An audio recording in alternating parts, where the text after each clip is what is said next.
More shotguns!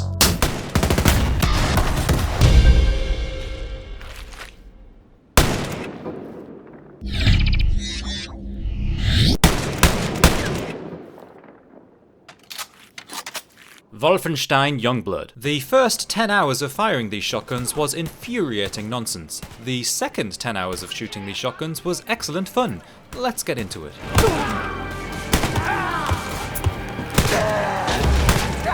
Firstly, floating health bars on enemies in an FPS is terrible design. Having to also look out for one of two similar looking symbols is even worse. This means you're constantly looking at the health bar and not the thing you're shooting. Completely breaks the immersion and degrades the fun. This distraction massively reduces your ability to track enemy movement or anticipate when they're going to attack. But this is how the game wants you to play.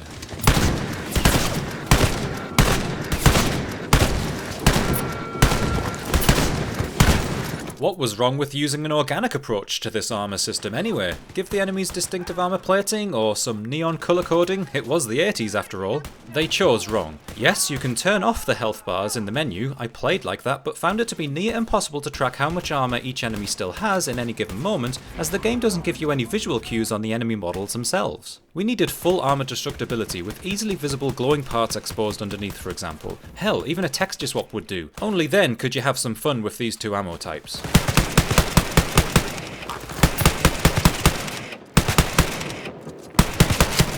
All that is bad enough, but now throw in the fact that they force you to swap guns completely depending on the armour type the enemy has. Why not swappable ammo types for each gun on a simple key toggle? Would have made for much more fluid gameplay. Slug rounds and buckshot. There, just fixed it. Bullet sponges must have been on sale at Bethesda in 2019, as the shotgun here, your weapon of choice for 1 to 2 shot kills against regular enemies, just doesn't work like that. The feeling of power your shotgun should have is not present. This guy in yellow, no specific ammo type needed, he takes 5. 5 shots to drop his aim. You kidding me? And this is a shotgun?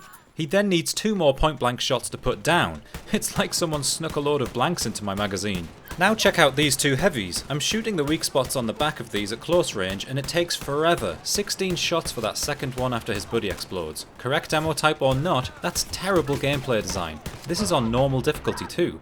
Ah, but you need to upgrade it, I hear you say. Yeah, after 9 hours of play, I got this thing upgraded to the point where it now feels right. 9 hours of repetitive bullet sponge nonsense. Great looking and sounding nonsense, but it was such a chore. We do get excellent 3-dimensional damage to enemy flesh, although this guy instantly dies of shock it seems, rather than returning fire after falling to the ground. I'd even take some screaming and rolling around hopelessly before I stand over them and put them down for good, but nah, we just get ragdolls once again. Sorry animators, over 15 years of ragdolls diluting FPS kills to date. This should have been a great shotgun, but I had no fun with it once the ridiculous bullet sponges started appearing after the first level. Listen up, sisters. There's a high... I strongly recommend upgrading this gun with all the damage increase mods. It really feels like a shotgun at that point. You just need to sacrifice hours of your life to get there.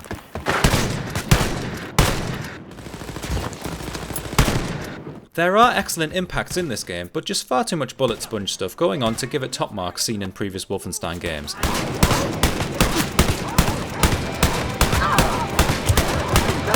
I know for a fact the devs made a great shooter here, but it seems like someone who isn't a gamer decided to dismantle this game and have it rebuilt by the player through endless grind.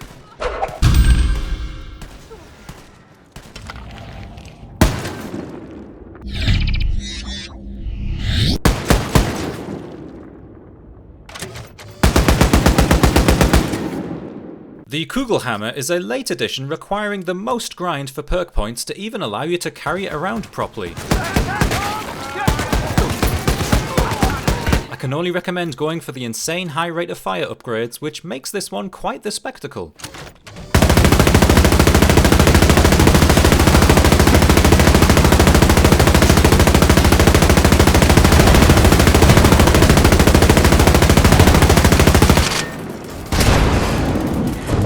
Your other shotgun will do the rest better than any other version of this. This one does get the award for fastest firing shotgun in this series.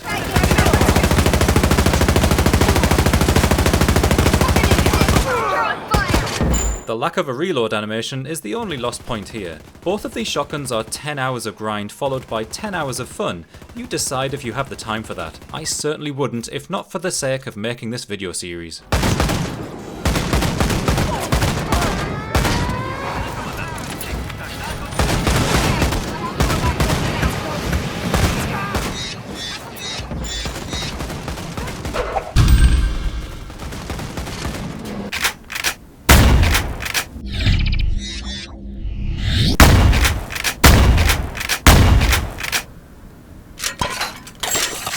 Ion Fury!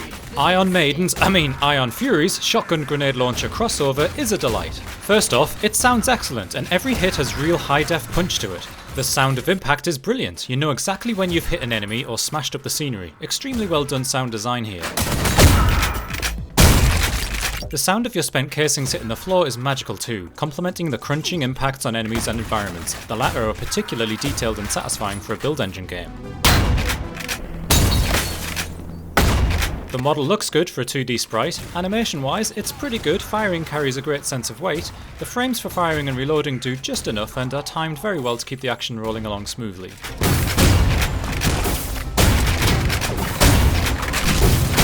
The standard buckshot style projectile does a great job and has a very tight spread, allowing you to take out enemies from a fairly long distance. It's better that way as you'll be dealing with lots of hit scanner enemies, so having a wide spread would almost guarantee you taking loads of damage before you got close enough in most fights. Impacts on enemies are fantastic, a callback to how it was done and how it's still one of the best ways to do it. Enemies stagger with each hit and have a few custom created death animations with plenty of gore. None of this lifeless ragdoll nonsense, very satisfying indeed. You then have the alternate grenade ammo.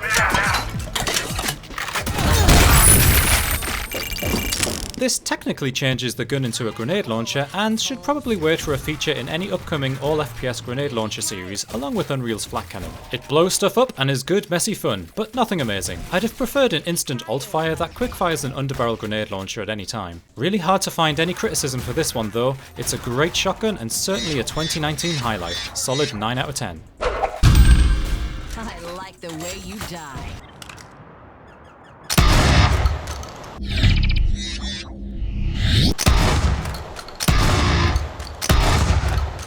Borderlands 3. I'm so impressed by the shotguns in this game, and boy are there a lot of them. You know the drill by now, I'll show you a cross section of the main types I found.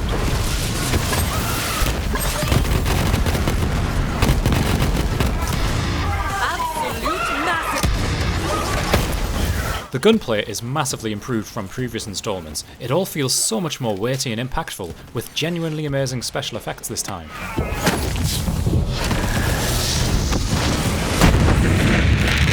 Weapon models and animation are now world class, really impressive work on these. They've come a long way.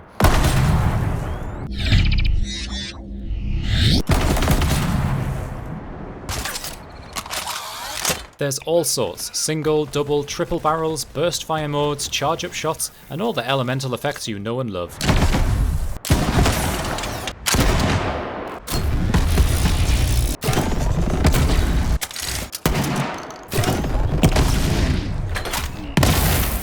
Bullet sponges seem much less spongy in this game, which I can only put down to the sheer enjoyment of firing these guns, as well as the various levels of damage and reactions you can still get out of those enemies, despite their resilience.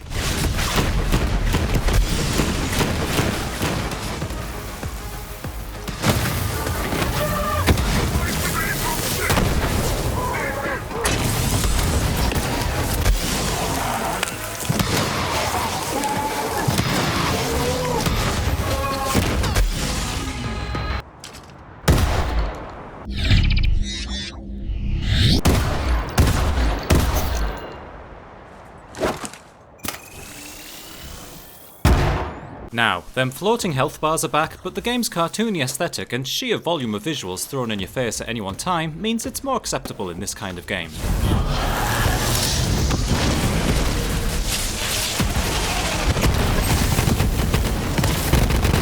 My favourite shotgun is basically a mini BFG. Check a look. I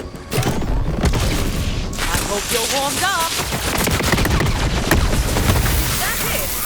Although this satanic one with accompanying guitar riff is a close second.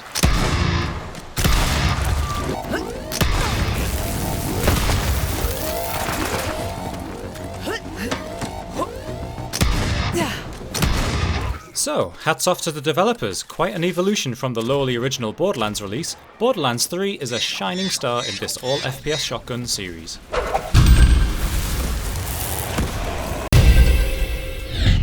Please consider supporting on Patreon.